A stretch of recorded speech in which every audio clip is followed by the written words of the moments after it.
Alright YouTube, I'm going to try to slow the camera down just a little bit. There's my little compactor. I just want to do a little bit more on the geogrid. You know, I got a good 18 inches or 2 foot of large rock behind this, compacted. And then I just want to do a little bit more on the geogrid. And everybody's situation's a little different.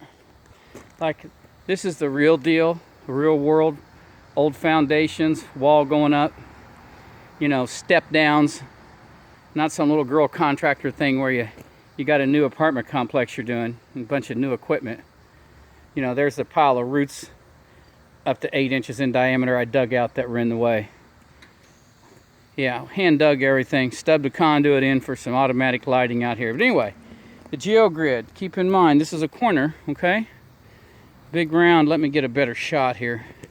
We're going into the bank there. And then this thing curves around. But I just wanted to point out, your instructions will show it, but your geogrid, it overlaps in the back there on these corners. Then in the front, you'll have a little bit of a gap. I bring it out right to the edge. Then whatever's showing, you can trim off if you want. The more you got under the block, the more it's going to be holding, you know. But anyway, it dawned on me, if I start, there's your, keep in mind, you know, your lip has to fit down in there, you know, and my backfill was right up to the top of that block, so I had to take some of that out to give that lip a place to go, you know, so your block sits down in there properly.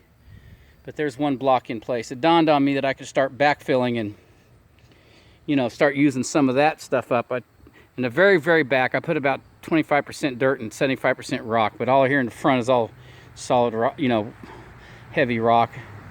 But anyway, I figured if I start, you know, backfilling this end of it, I could start getting rid of some of this other crap that's in my way, you know, a little easier.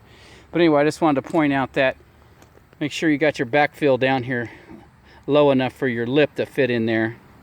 Don't worry about this gap here. Just make sure that your geogrid's not overlapping one on top of the other underneath the, you know, in between the block layers. That's really important. Get it pretty close, closer the better. Like there it is again, you know.